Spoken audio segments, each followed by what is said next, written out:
Queridos, vamos abrir a nossa Bíblia no capítulo de número 4 do livro de Atos dos Apóstolos.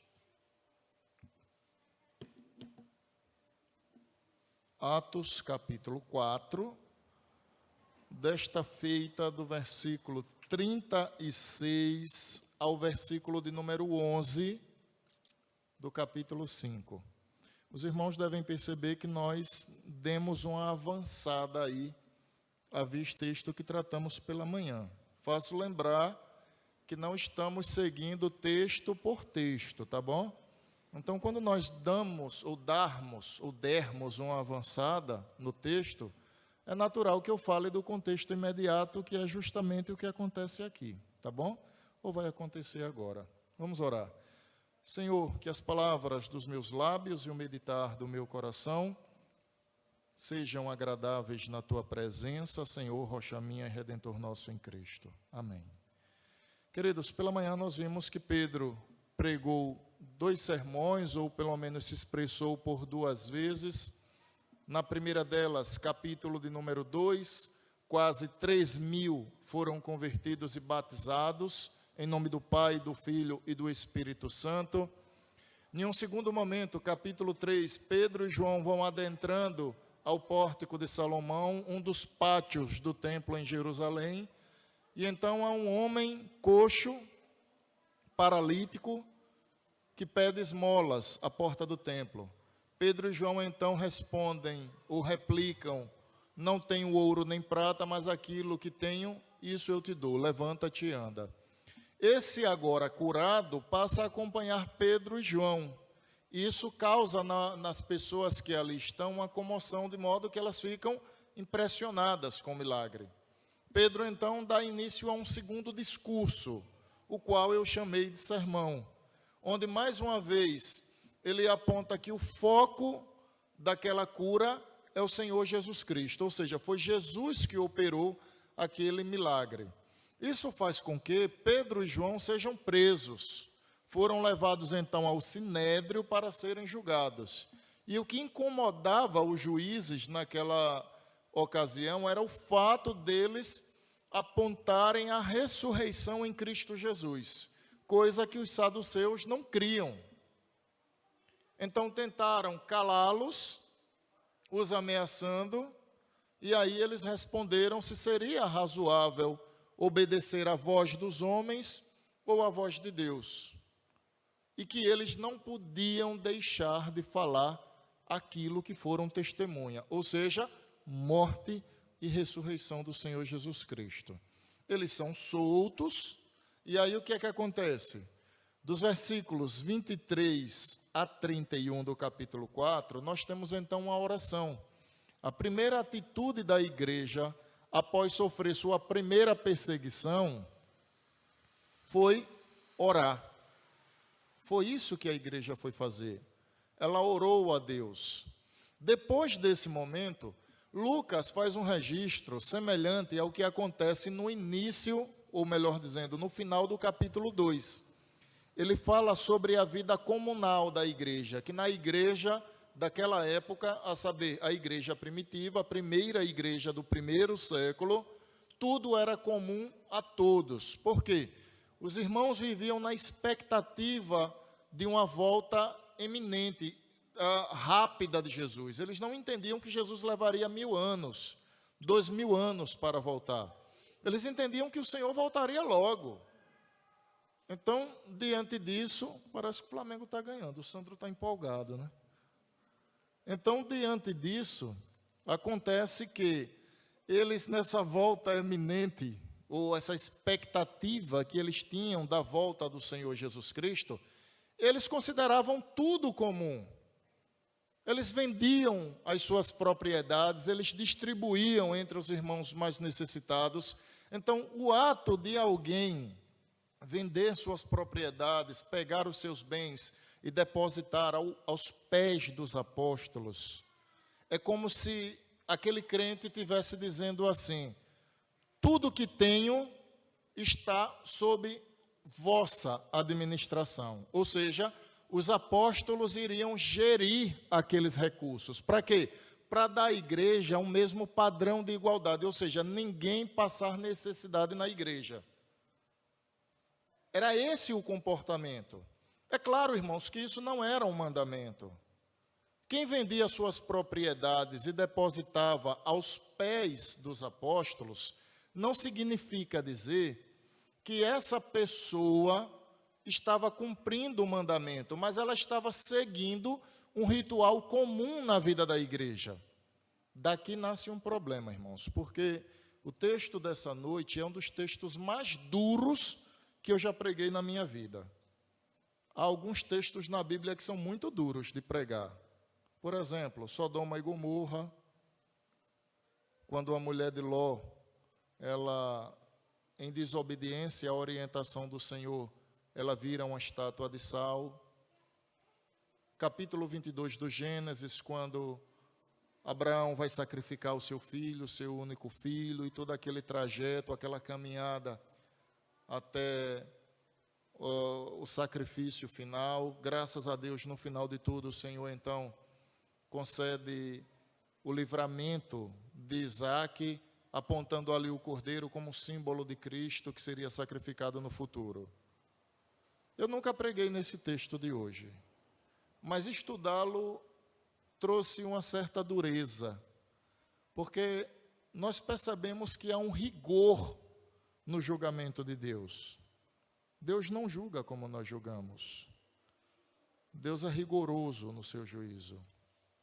Por isso que é muito preocupante, irmãos, nós acharmos a nosso respeito aquilo que o Senhor não acha. Não pense que você é bom, porque talvez a sua opinião sobre você não seja a que o Senhor tem, e certamente não é. Então, o que é que acontece aqui? Nós temos, no capítulo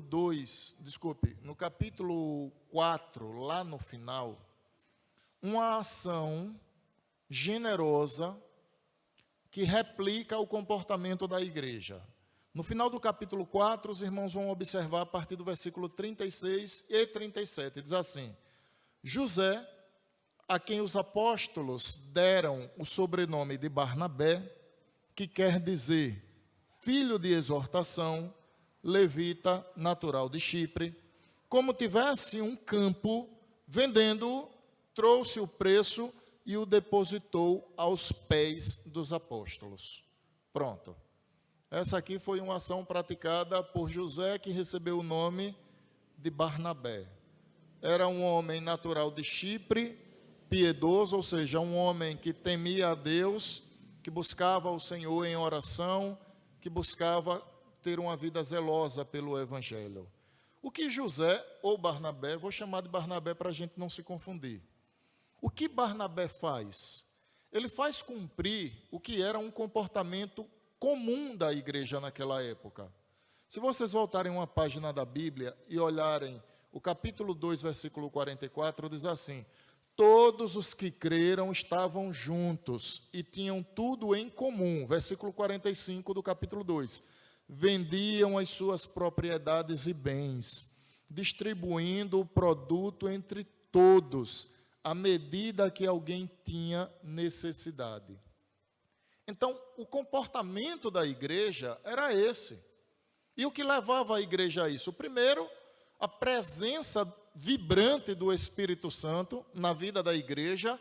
O Espírito Santo foi derramado por esses dias. Ele estava muito presente na vida da igreja. A igreja estava cheia da presença de Deus. E ao passo que as pessoas estão cheias da presença de Deus, elas estão desoneradas da presença dessa terra e desse mundo. Isso é muito comum acontecer, irmãos.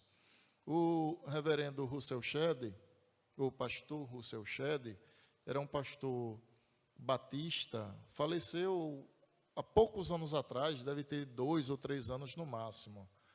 E na sua última entrevista, um irmão da igreja batista, um pastor, foi entrevistá-lo. Só para lembrar os irmãos, o pastor Russell Shedd é aquele que eu disse que dos lábios dele ouvi o melhor sermão em um dos hotéis da Orla, quando ele veio pregar aqui na ocasião. Eu já disse isso aqui na igreja. Foi um sermão que Deus o usou poderosamente e trouxe um verdadeiro bálsamo à minha alma em um momento tão difícil. Mas ele morreu há alguns anos atrás e na sua última entrevista, cansado, ele dizia algo mais ou menos assim: eu estou muito grato a Deus, porque eu estou sofrendo pouco. E o Senhor está me desmamando dessa terra. Sabe o que é que ele estava dizendo? O Senhor está me preparando para deixar esse lugar. Poucos dias depois ele morreu, faleceu. Certamente, irmãos, que o encontro com a morte, para qualquer um de nós, em um momento abrupto, vai nos causar um susto. Mas aquele foi um momento que o Senhor, de fato, estava o preparando. Ele sabia que ia morrer, mas ele não estava desesperado. Ele disse na sua entrevista: o Senhor está me desmamando dessa terra. Ou seja, ele estava sendo preparado para o encontro celestial. Por que eu citei esse exemplo? Por ter falado que a igreja naquela ocasião gozava de uma presença acentuada de Deus. Então o Espírito Santo acabara de ser derramado. Eles viviam na expectativa que Jesus voltaria em breve. Então a própria igreja tinha o comportamento de vender as suas propriedades, os irmãos me refiro, e distribuir entre aqueles que eram necessitados. Mas você vai perguntar: pastor, isso era um mandamento? Resposta: não, não era um mandamento. Os apóstolos não obrigaram ninguém a fazer isso. Os irmãos de sã consciência, de consciência pura e cristã, faziam isso. Eles não ajuntavam porque entendiam que Jesus de fato voltaria logo. Eles não estavam interessados com nada nessa terra.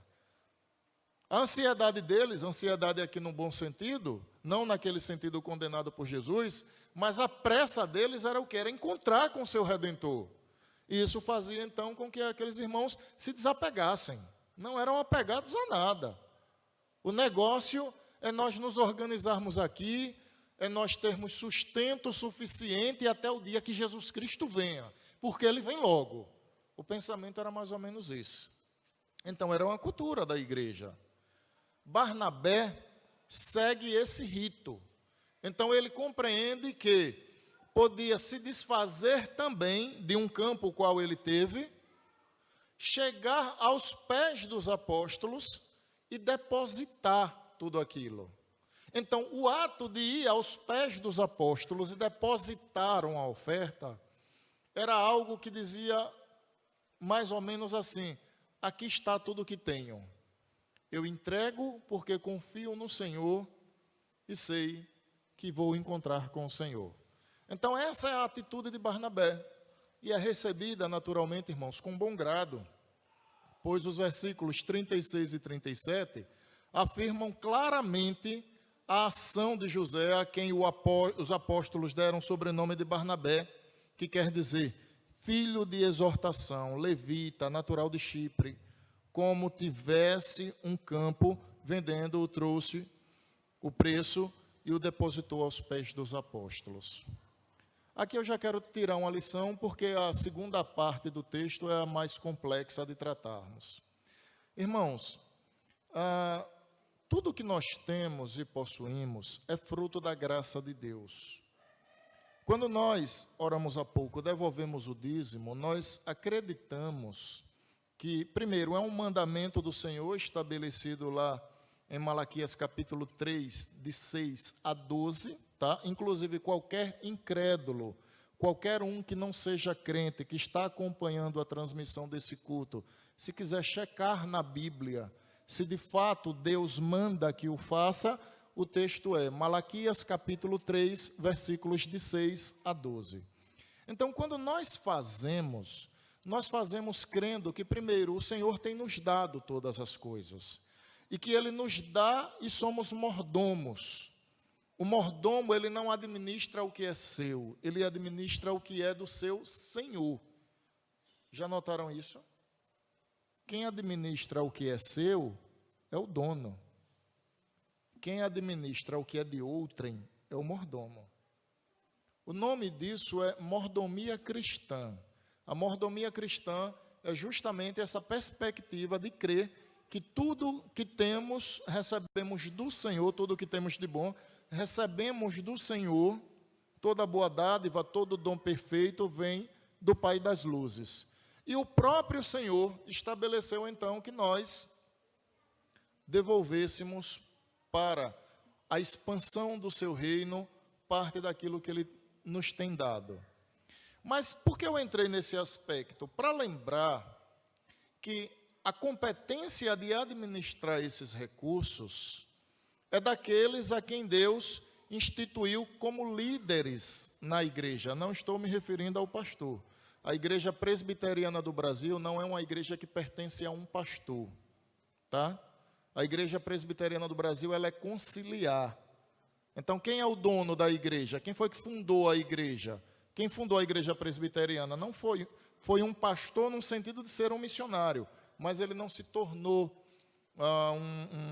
um dono, um proprietário por direito dessa igreja. O que eu quero dizer é, aquilo que ao Senhor pertence não deve ser administrado pelo cristão. Deve ser administrado, no caso da Bíblia aqui, era pelos apóstolos, no caso da atualidade, é por aqueles a quem o Senhor designou para administrar com amor, com caridade e com responsabilidade. E Deus vai cobrar das mãos deles a responsabilidade com esses recursos, pois eles não estão gerindo o que lhes pertence, mas o que pertence ao Senhor. Essa é a aplicação que eu quero trazer. Uma aplicação breve, uma aplicação tranquila, que exorta os crentes a não furtarem a Deus, mas devolverem o que ao Senhor pertence. E só faz isso, irmãos, quem de fato crê na providência de Deus. Por que é que alguém furta a Deus? Você já parou para se perguntar? Por que é que alguém furta a Deus? A explicação é simples. Porque ama mais os seus recursos que ao seu Senhor. Essa é a explicação.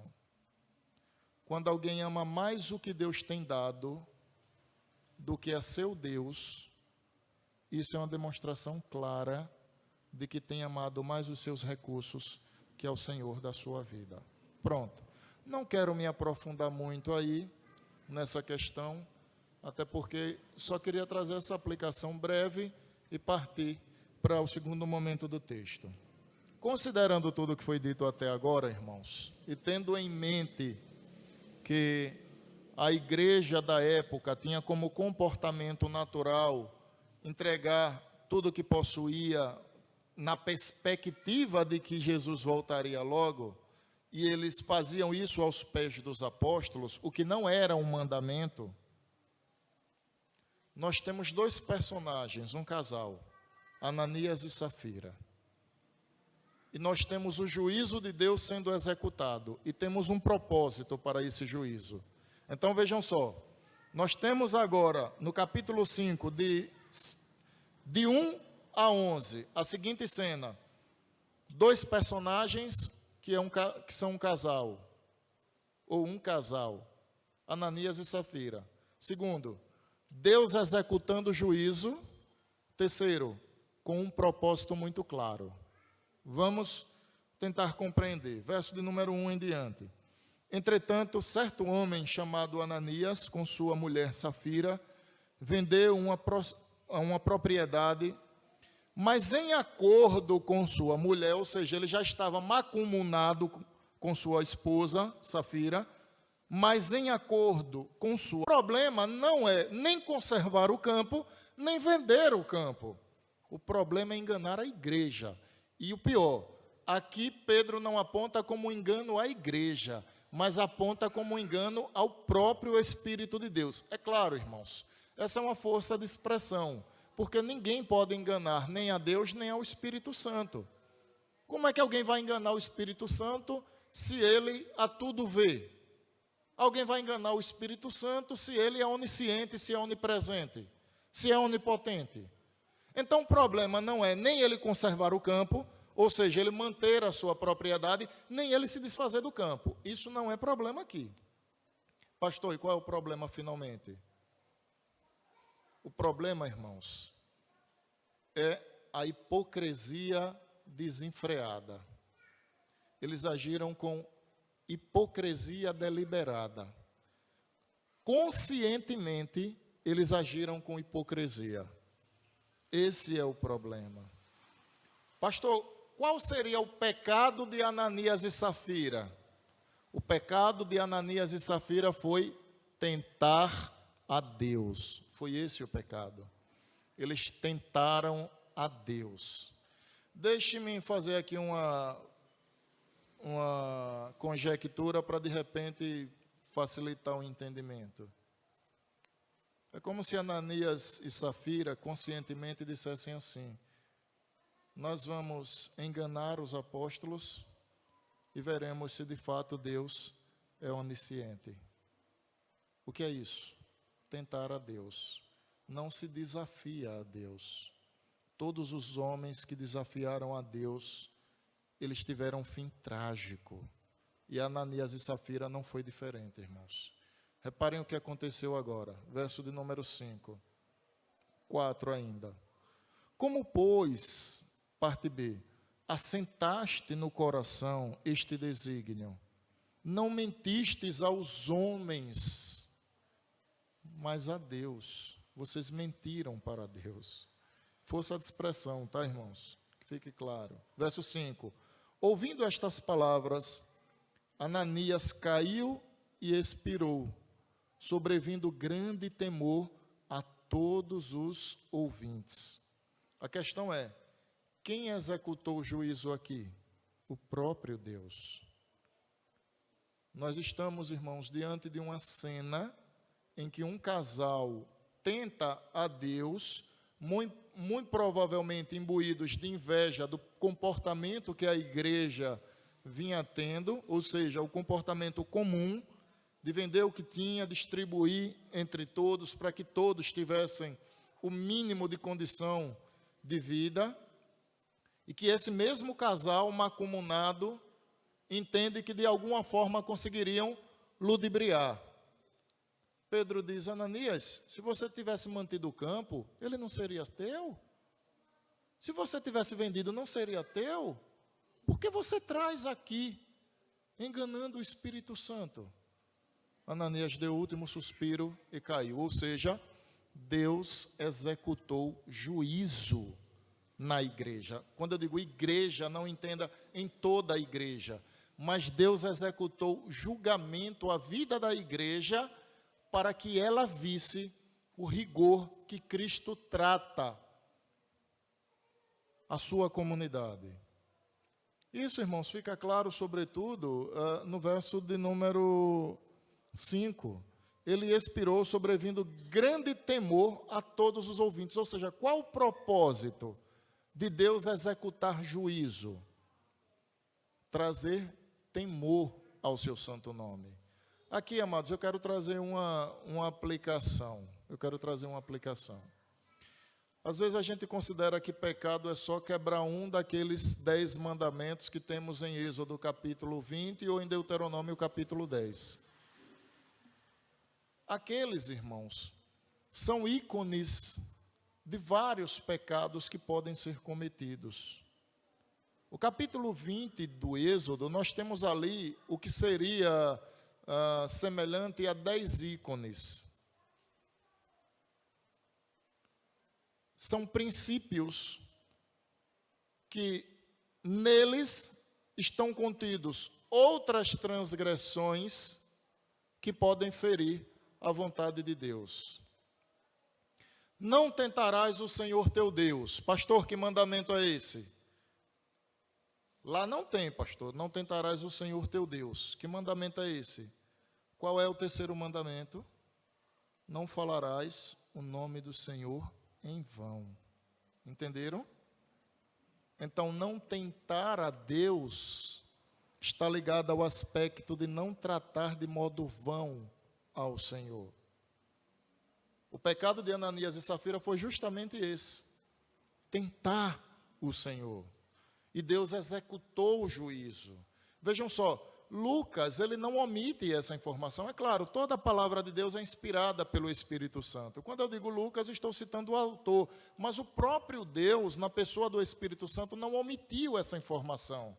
Porque quem lê o livro de Atos, até então o que a gente vinha lendo, eram só notícias boas, com exceção do Sinédrio, que vimos pela manhã. Era o quê? Olha, Pedro pregou, 3.000 se converteram, quase 3. Depois Pedro pregou, mas 2 se converteram.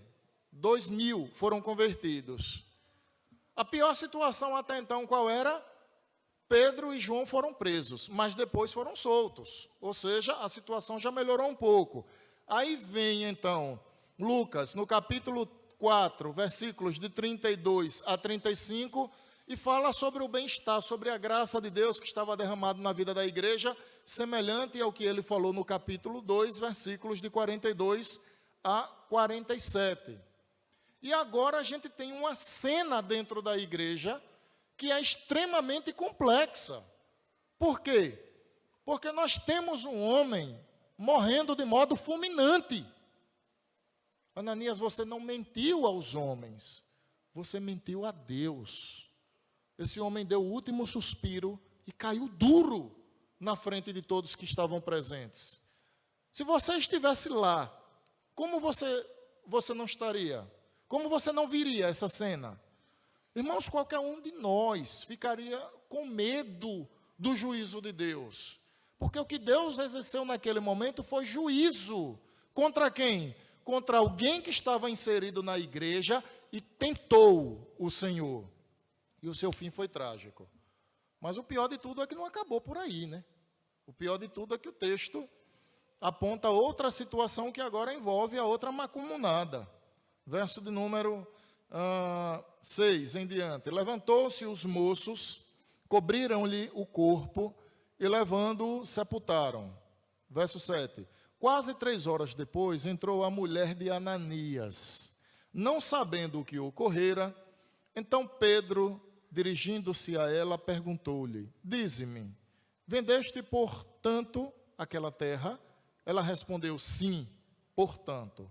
Tornou-lhe Pedro: porque entrastes em acordo para tentar. Qual foi o pecado? Tentar a Deus. Verso de número 8. Porque entraste em acordo para tentar. Verso 9. O Espírito do Senhor. Eis aí a porta, os pés dos que sepultaram teu marido, e eles também te levarão. No mesmo instante, caiu ela aos pés de Pedro e expirou. Entretanto, os moços acharam-na morta e, levando-a, sepultaram-na junto do marido. E sobreveio grande temor a toda a igreja e a todos quanto ouviram a notícia deste acontecimento. Ou seja, Safira teve o mesmo destino do seu marido. Por quê? Porque o pecado foi do casal. Mas eu queria abrir um parêntese, irmãos, para dizer que a pergunta de Pedro oportuniza a Safira o arrependimento. Safira teve a oportunidade, e ainda que desconhecendo o que aconteceu com Ananias, de dizer: não,